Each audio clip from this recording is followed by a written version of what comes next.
Hello everyone, स्वागत है आपका मेरे चैनल हैप्पी परी में। आज मैं आपको एक ऐसी की बताने जा रही हूँ जिसके थ्रू आप दुनिया के किसी भी देश, किसी भी कोने की लैंग्वेज सीख सकते हैं। और वहाँ की लैंग्वेज सीख सकते हैं तो वहाँ सरवाइव कर सकते हैं, वहाँ जॉब कर सकते हैं और वहाँ घूम सकते हैं। वो की है मल्टीभाषी। मल्टीभाषी एक मल्टी लैंग्वेज लर्निंग कंपनी है। आज मैं आपको इस कंपनी में लेके चलती हूँ और मिलवाती हूँ वहाँ की CEO and founder Mrs Anuradha Agarwal से। मिसिज अनुराधा अग्रवाल की पर्सनल लाइफ के बारे में बात करें तो उनके 2 छोटे छोटे बच्चे हैं और उनके हस्बैंड है।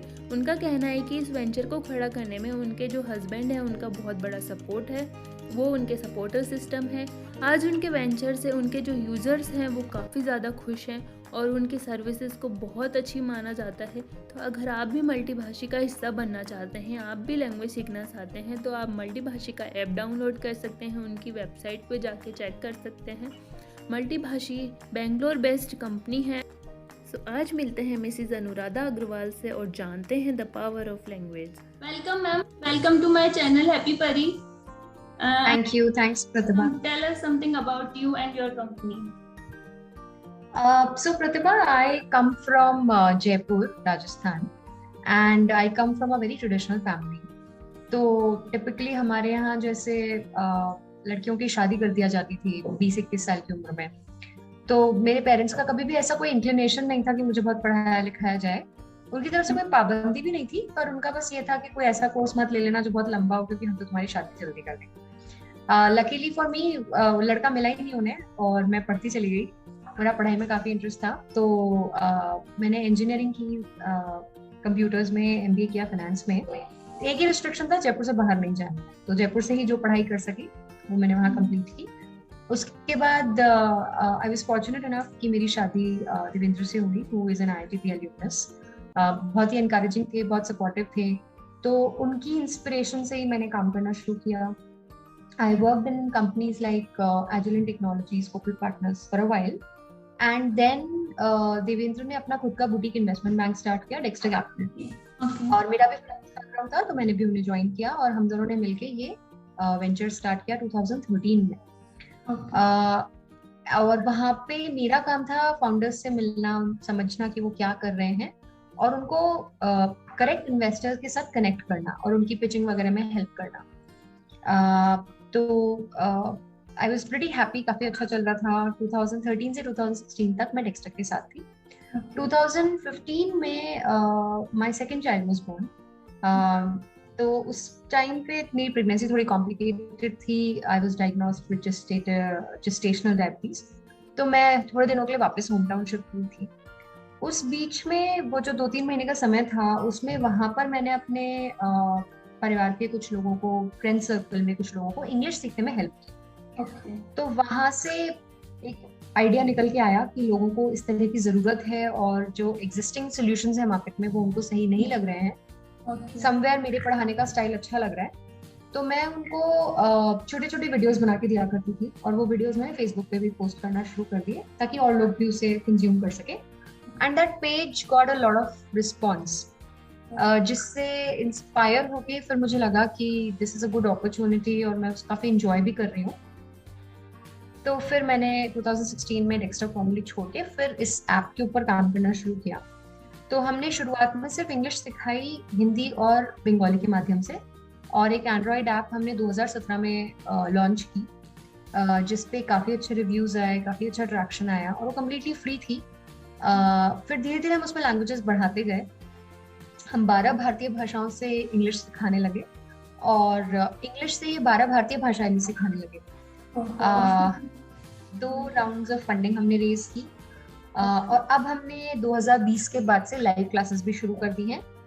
तो पहले सिर्फ ऐप के माध्यम से आप सीखते थे, एक चैटबॉट के माध्यम से, अब आप रियल ट्रेनर्स के साथ जूम कॉल्स के थ्रू या लाइव क्लासेस के थ्रू भी आप भाषाएं सीख सकते हैं। और पहले हम सिर्फ भारतीय भाषाओं पर और अंग्रेजी पे फोकस कर रहे थे, अब हम अंतर्राष्ट्रीय भाषाएं भी सिखा रहे हैं।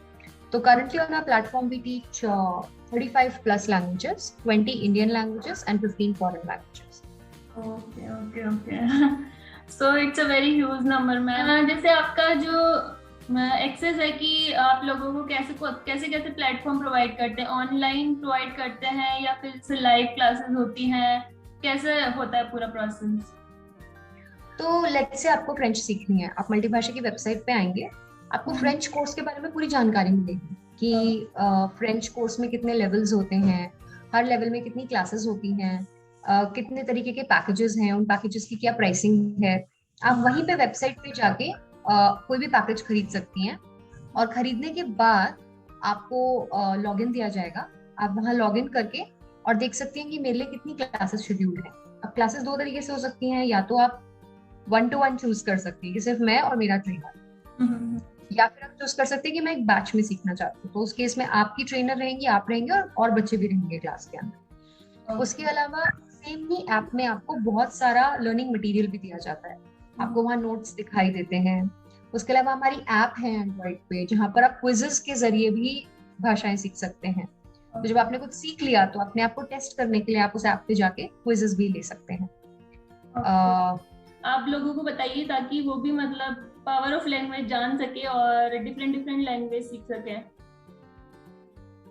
देखिए, in terms of opportunity Pratibha, I understand कि बहुत लोगों को ऐसा लगता है कि हमें मातृभाषा से ही प्यार करना चाहिए, हम अंग्रेजी क्यों सीखें, हम अंग्रेजी को क्यों बढ़ावा दे रहे हैं। तो मेरा उसमें ये कहना है, मातृभाषा को ना छोड़िए, उसे प्रमोट करिए, पर अंग्रेजी को आप नीचे लाने की कोशिश करेंगे वो मतलब किसी के भी हित में नहीं है।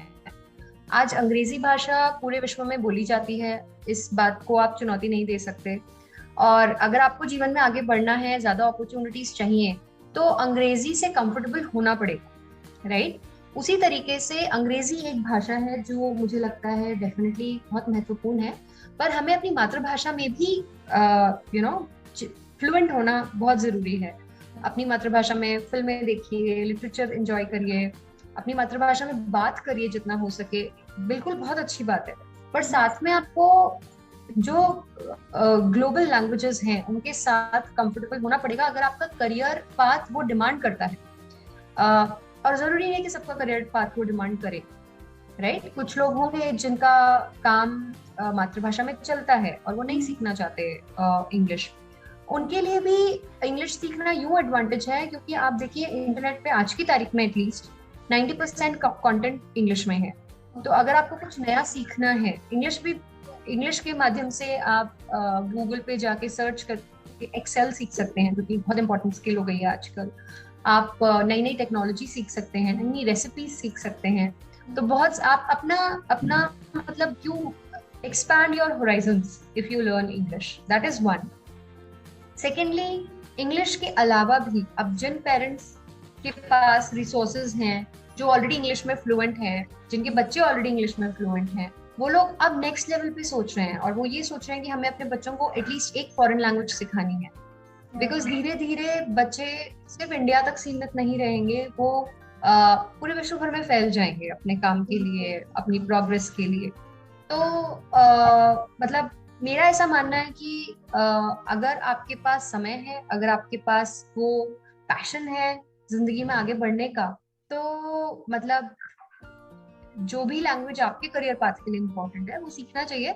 हमारी कोशिश मल्टीभाषा में सिर्फ ये है कि हम आपके लिए इस पूरे प्रोसेस को आसान कैसे बना सकते हैं, हम इस पूरे प्रोसेस को मजेदार कैसे बना सकते हैं। क्योंकि कई लोग भाषाएं सीखने से इसलिए डरते हैं, उन्हें लगता है कि ये इम्पॉसिबल है, मैं इतना बड़ा हो गया हूँ, अब मैं कोई नई भाषा कैसे सीख सकता हूँ, और भाषा तो अनंत होती है, तो मैं कैसे सीख सकता हूँ, राइट। तो उस प्रोसेस को सिंपल बनाना हमारा काम है, और कई लोग उसको डिफिकल्ट मान के, उसे बोरिंग मान के बीच रास्ते में छोड़ देते हैं। तो हमारा प्रोसेस इस तरीके से फन और एफिशिएंट बनाने की हमने कोशिश की कि आप सीखते चले जाएं और आपको आनंद आए और आप एक्चुअली उस भाषा में फ्लुएंट हो पाए। ओके, तो काफी सारे बच्चे फेस करते हैं, तो आप उनको क्या मैसेज देना चाहोगी कि मतलब उनको सीखना चाहिए? तो मैं उनको एक कहानी सुनाना चाहूंगी प्रतिभा। मेरे हस्बैंड एक छोटे से गांव से हैं, हसामपुर राजस्थान में, और मेरे फादर इन लॉ की एक छोटी सी कपड़े की दुकान हुआ करती थी। तो बहुत ही हम्बल बैकग्राउंड से आते हैं, और उन्होंने तो मतलब इंग्लिश के अल्फाबेट्स भी 6th स्टैंडर्ड में ABCD पढ़ना शुरू की थी गांव के स्कूल में। वो अपनी क्लास में हमेशा टॉप किया करते थे, पर ऑब्वियसली इंग्लिश उनके गांव में ना अच्छी पढ़ाई जाती थी, ना उन्हें कभी फ्लुएंसी, प्रोनाउंसिएशन, ग्रामर कुछ भी बहुत अच्छा आया। पर उन्होंने बहुत फाइट करके, मेहनत करके तो IIT क्लियर किया। तो number 1 message is English is not the you know, मतलब उसके बिना कुछ नहीं हो सकता ऐसा नहीं है। बिना इंग्लिश में फ्लुएंट हुए भी देवेंद्र ने आईआईटी क्लियर किया, आईआईटी एंट्रेंस क्लियर किया। हाँ, पर जब वो आईआईटी पहुंचे और उन्होंने देखा कि यहाँ पे सब इंग्लिश में फ्लुएंट हैं और अगर मैंने अपनी फ्लुएंसी इंप्रूव नहीं की तो मुझे आगे दिक्कत आएगी, तब उन्होंने जी जान से इंग्लिश इंप्रूव करने के लिए मेहनत की। मतलब उन्होंने जो सबसे पहली चीज की, और जो मैं अपने लिसनर्स को भी बोलना चाहूंगी, they can get inspired by that. उन्होंने बोला कि मैं कॉलेज में जाके मैंने डिसाइड कर लिया कि शर्म नहीं करूंगा मैं, शर्म मैंने छोड़ दी। मेरे को जहाँ मौका मिलेगा, जैसी मुझे इंग्लिश आती है मैं बोलूंगा। और उनकी बहुत मजाक उड़ती थी, बहुत ज्यादा। मतलब वो पिज्जा को पिज्जा बोलते थे, राइट? और you understand how kids behave, right? आपकी क्लास में कोई एक बंदा मिल गया जिसकी आप पकड़ के ले सकते हो तो आप लोगे, इस तरह से होता है। बट उन्होंने उस चीज की परवाह नहीं की। उन्होंने बोला मैं इंग्लिश बोलूंगा और साथ में इंग्लिश पे मेहनत भी करूंगा। तो उन्होंने एक डायरी बनाई, उन्होंने वोकैबुलरी के वर्ड सीखना शुरू किया, उन्होंने रीड करना शुरू किया इंग्लिश में बहुत बहुत, मिरर में देख के इंग्लिश में बोलना शुरू किया। अपने फ्रेंड्स को, अपने फैमिली मेंबर्स को बोला आप मुझसे सिर्फ इंग्लिश में बात करोगे, मैं हिंदी में बात ही नहीं करूँगी। तो उन्होंने जो 4 साल मेहनत की, उसके बाद उसका ये नतीजा था कि after getting out of IIT and a couple of years later, he was actually able to crack a job in private equity, which is considered one of the most sophisticated industries, जहाँ पे you have to be very polished and you have to be very suave, right? तो ऐसी industry में वो enter कर पाए, वो उनकी मेहनत थी वो 4 साल। तो उनको इतनी मेहनत इसलिए भी करनी पड़ी because he was starting very late, he had very less time. But जिन बच्चों को, अभी जो बच्चे स्कूल में हैं, जो ये रियलाइज कर रहे हैं कि वो उतना फ्लुएंटली नहीं बोल पाते हैं, उतना कॉन्फिडेंस नहीं है, उन्हें अपने इंटरनल बैरियर्स को तोड़ के और सीक आउट करना पड़ेगा। अपने पेरेंट्स को बोलिए कि मुझे हेल्प चाहिए। अगर पेरेंट्स हेल्प नहीं कर सकते हैं तो एक्सटर्नल हेल्प लें।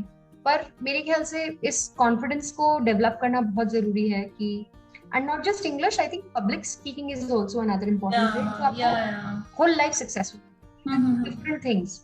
और अपनी जो लैंग्वेजेस को इम्प्रूव कीजिए। आजकल तो मतलब काफी सारे लोग फ्रेंच लैंग्वेज भी सीखते हैं, मतलब एक कोर्स स्कूल में कि इसका कोर्स बच्चे इंटरनेशनल लैंग्वेजेस लेते हैं स्कूल में, और फ्रेंच के अलावा जर्मन, स्पेनिश, कई स्कूल्स में चाइनीज भी प्रमोट की जाती है, जापानीज भी प्रमोट की जाती है। तो मतलब हमारे पास ऐसे बहुत सारे स्टूडेंट्स आते हैं जो स्कूल में इंटरनेशनल लैंग्वेज कवर करने के लिए हमें ज्वाइन करते हैं। इनफैक्ट हमारे पास एनआरआई बच्चे भी बहुत आते हैं जो अभी यूएई में हैं और वहाँ पे अरबिक कंपलसरी है, पर पेरेंट्स को दोनों को अरबिक नहीं आती है, तो वो हमारे साथ सीखते हैं। ऐसे बहुत सारे यूज केसेस हैं।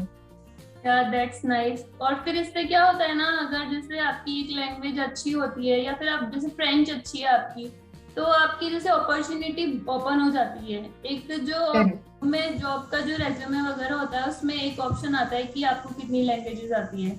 तो करेक्ट। इनफैक्ट प्रतिभा, अभी हमने जॉब रेडीनेस प्रोग्राम भी लॉन्च किया है मल्टीभाषी में।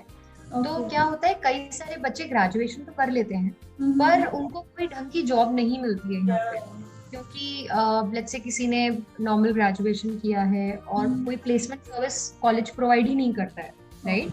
तो उन बच्चों के लिए हम लोगों ने एक प्रोग्राम लॉन्च किया है जिसमें वो फाइनल ईयर में एनरोल कर सकते हैं हमारे साथ। और वहाँ पे क्या होगा, हम उन्हें उस तरीके से सिखाएंगे कि इंडस्ट्री में बहुत सारी जॉब्स निकलती हैं आजकल कि हमें फ्रेंच स्पीकिंग कैंडिडेट्स ही चाहिए या स्पेनिश स्पीकिंग कैंडिडेट्स ही चाहिए।